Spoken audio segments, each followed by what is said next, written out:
কথায় আছে শ্বশুর বাড়ি নাকি মধুর হাঁড়ি। আমরা গ্রামের বাড়িতে বেড়াতে আসছি, তাই আমার শ্বশুর আমাদের জন্য কত বড় একটা ইলিশ মাছ কিনে আনছে। হ্যালো গাইস, আসসালামু আলাইকুম। আশা করি সবাই ভালোই আছেন। শুনলাম এবছর নাকি আর ভারতে ইলিশ মাছ পাঠাবে না। এই খবরটা শুনে একটু খুশি হয়েছিলাম যে ইলিশ মাছের দাম একটু হলেও কমবে, আর মনের মতো করে কয়েকটা বড় বড় ইলিশ খাবো। কিন্তু তার হলো কই, বাজারে গিয়ে দেখি আগের মতোই চড়া দামে ইলিশ বিক্রি হচ্ছে। তাহলে লাভ কি হলো আমার বুঝে আসে না। এখন আবার শুনি একসাথে নাকি ৩,০০০ টন ইলিশ মাছ পাঠাবে। আগের মতোই যেই লাউ সেই কদু অবস্থা।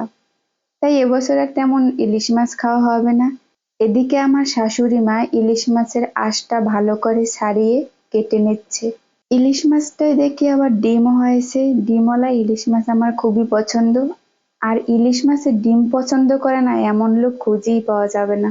মাছগুলো বেশ বড় বড় সাইজ করে কেটে নিয়ে মাছগুলো ভালো করে ধোয়ার পরে এর সাথে হলুদ লবণ মাখিয়ে এখন ভালো করে ভেজে নেবার পালা।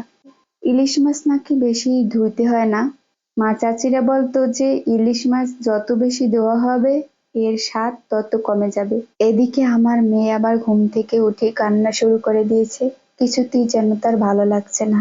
আর মাছগুলোকে বেশ কড়া করে ভেজে নিয়েছে। রান্না করতে করতে প্রায় রাত হয়ে গেছে।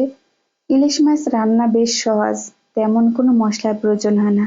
এখানে শুধু পেঁয়াজ, হলুদ গুঁড়া, মরিচের গুঁড়া আর পরিমাণ মতো লবণ দিয়ে নিয়েছে। এই তো এভাবে কিছুক্ষণ জাল করে নেওয়ার পর মাছ রান্নার পালা শেষ। আমার তো দেখি খেতে ইচ্ছে করছে। এদিকে আমার শাশুড়ি মা আগে থেকেই পোলাও রান্না করে রাখছে। গরম গরম পোলাও আর এইমাত্র রান্না করা ইলিশ মাছ, বুঝতেই তো পারছেন। সবাই খুব মজা করে খেয়েছে।